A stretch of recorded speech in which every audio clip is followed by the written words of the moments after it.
solution légale. Je vois à la clé de ces accords une annexe dans l'accord de défense qui théoriquement porte le nom d'accord de défense, mais qui en réalité est un accord commercial. C'est du business. Et là-dedans, je vois en annexe bien caché, l'annexe 2 de ces accords, que toutes les matières premières possédées par la Côte d'Ivoire, découvertes, connues et non encore connues, sont réservées à l'État français, sous la surveillance de l'armée française, avec la gestion, le management effectué par le président de la République de Côte d'Ivoire, avec nous autres ouvriers spécialisés pour le compte.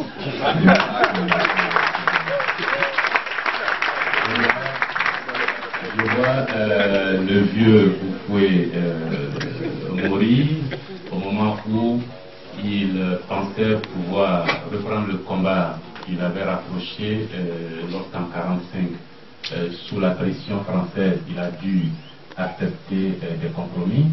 Et avec le temps, je vois ce président créer des écoles, des universités. Je vois l'éducation augmenter dans le pays, mais aussi la population s'accroître dans le pays. De 3 millions au moment où il signait ces accords, je vois aujourd'hui ce pays avec 20 millions d'habitants.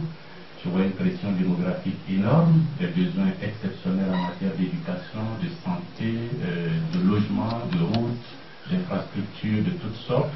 Et puis je vois ce pays malheureusement incapable de fournir tous ses besoins dans les niveaux exigés par les populations. Je vois pourtant ce pays chaque année, chaque mois, déposer ses avoirs extérieurs nets, une bonne partie de ses finances internationales au trésor public français comme un impôt de capitation de l'époque coloniale. Je vois ces chefs d'État se lamenter parce qu'aucun d'eux ne sait exactement combien de milliards se trouvent déposés sur ce compte d'opération.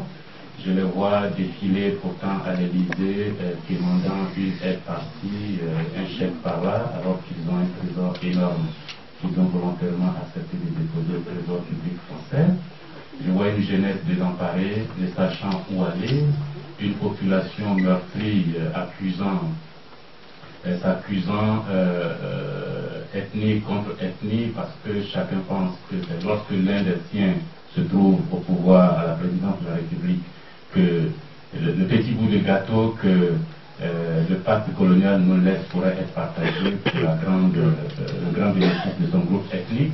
Je vois des populations se plaindre dans un pays de plus de 60 ethnies, chacune disant « Ah, nous n'avons personne au gouvernement, nous n'avons pas la présidence de la République, nous n'avons pas le pouvoir, nous n'avons rien, il faut que l'un des nôtres soit aussi président. » Et puis, je vois Jacques Chirac imposer à ce pays le respect strict de ses accords coloniaux.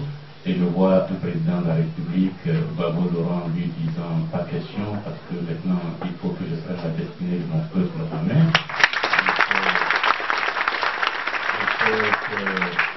Il faut que les ressources ivoiriennes soient aux Ivoiriens, il faut que les décideurs ivoiriens décident sans demander l'avis ou l'autorisation de Chirac.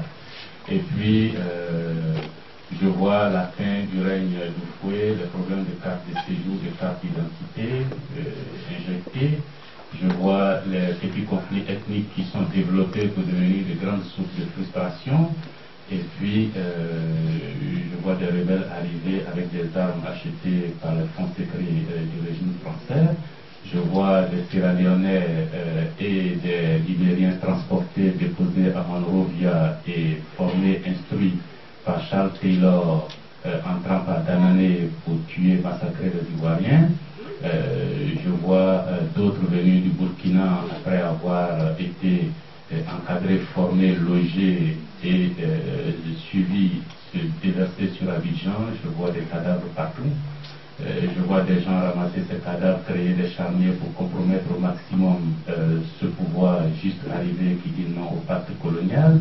Je vois des bagarres de rue. Je vois un homme qui proclame qu'il est le plus mal aimé de la Côte d'Ivoire parce qu'il est du Nord, parce qu'il est musulman. Je vois ce discours prendre dans le cœur de nombreux Ivoiriens. Et puis je vois un pays déchiré.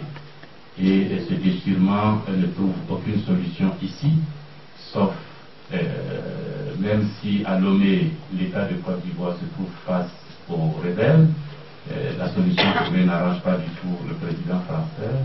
Je nous vois convoquer Hamad Koussi, chacun portant sa valisette dans un car, emprisonné dans ce centre de formation de Réby, impossible de sortir de la clôture gardée par la gendarmerie française.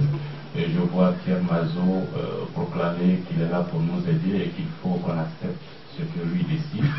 Et puis, je vois les patriotes ivoiriens dire non. Je vois Seydou Diarra nommé Premier ministre.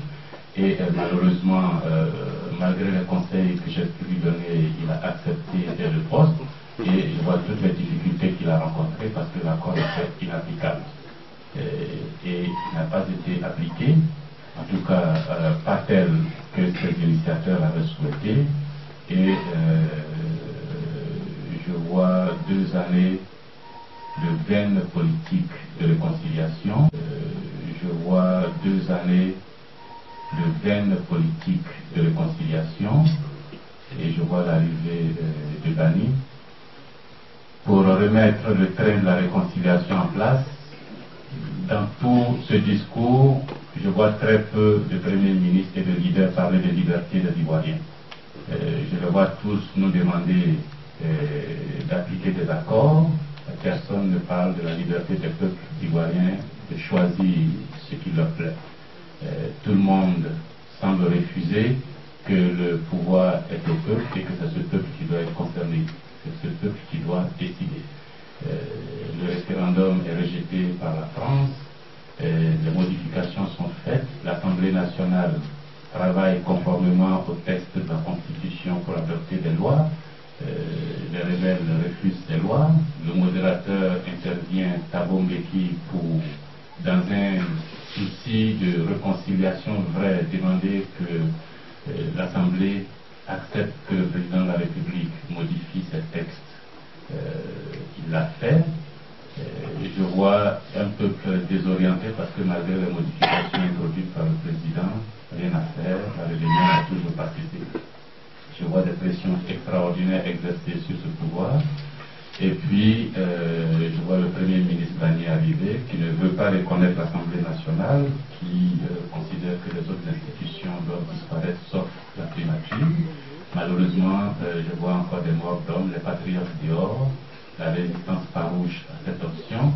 Je vois le Parlement réinstallé dans ses fonctions, mais avec un Premier ministre qui, jusqu'à présent, semble ne pas regarder ce Parlement comme une instance vivante, à l'image de Jacques Chirac, qui considère qu'il n'y a pas d'Assemblée nationale en Côte d'Ivoire. Et puis, j'arrive à aujourd'hui où le Premier ministre Bani, après avoir compris que derrière la loi, il n'y a que la facilité et qu'en se mettant conforme à la loi, il a le soutien des Ivoiriens. Mais au moment où il le fait, je vois ses alliés Pierre refuser de reconnaître ses actes et cette réunion convoquée à Yamoussoukro. Je reste convaincu que depuis Seydou Diarra jusqu'à Bani, nous vivons une longue histoire de désagréments, de frustration, de pauvreté accrue, parce que simplement il y a un chef d'État à Paris qui pense que le pacte colonial signé par Houphouët devrait, coûte que coûte, vaille que vaille, être appliqué. C'est dans cet état d'esprit que je suis là ce matin. Bien entendu, tout ce que j'ai dit mérite questionnement, mérite interrogation. Tout ce que j'ai dit, pour chaque point, il y a un débat à mener. Mais les combattants ivoiriens, ceux qui sont contre ce pacte colonial, restent convaincus aussi qu'ils ne pourront avoir la paix que lorsque nous en aurons fini avec le type de rapport paternaliste avec la France. Ce n'est pas un combat qui date d'aujourd'hui, on peut tout dire. Le parrain de la cérémonie a vu son père expulsé du Mali pour venir trouver logis à Gagnoa parce que simplement il s'était élevé contre la puissance coloniale. Yacouba Silla, ça ne date pas de Babou Laurent, c'est très très vieux. Et bien d'autres encore ont fait ce combat.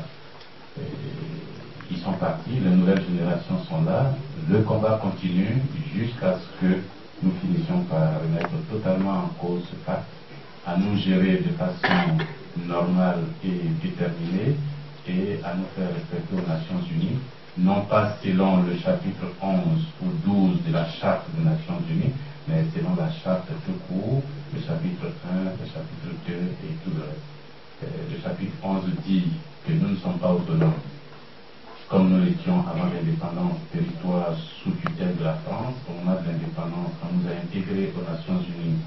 Dans le chapitre 11, nous sommes donc pas autonomes. Et puis dans le chapitre 12, c'est la France qui gère nos affaires pour nous. Nous ne sommes pas suffisamment grands. Nous sommes quelque part sous sa tutelle. Elle trouve des moyens de mettre un conseil de tutelle en place en matière de GTI pour gérer ce territoire, mais de nombreux Ivoiriens refusent cela. Le combat consiste aussi à nous faire respecter aux Nations Unies. Ni chapitre 11, ni chapitre 12.